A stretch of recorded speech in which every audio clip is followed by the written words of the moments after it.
ప్రభునందు ప్రియమైన దేవుని పిల్లలారా, యేసుక్రీస్తు యొక్క నామములో దీవెన ఆశీర్వాదములు మీకు కలుగునుగాక.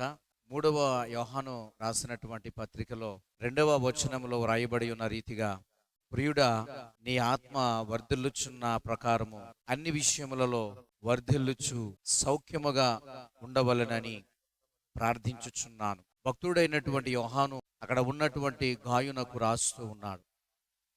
ప్రియమైన దేవుని పిల్లలారా, మొట్టమొదటిగా భక్తుడైనటువంటి యోహాను చెప్పిన మాట ఏంటంటే, ప్రియుడా, నీ ఆత్మ వర్ధిల్లాలి. మన ఆత్మ వర్ధిల్లేటువంటి విషయాలలో చాలా చురుకుతనము కలిగి ఉండాలి.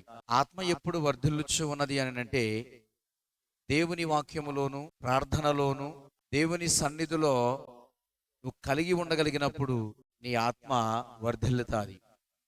ఎప్పుడైతే నీ ఆత్మ వర్ధిల్లి దేవునిలో ఎదుగుచూ ఉంటావో, అప్పుడు దేవుడు అన్ని విషయములలో నిన్ను ఆశీర్వాదకరముగా, సౌఖ్యముగా, ఆరోగ్యముగా ఉంచుతాడని దేవుని యొక్క లేఖన వాక్యము సెలవిస్తుంది.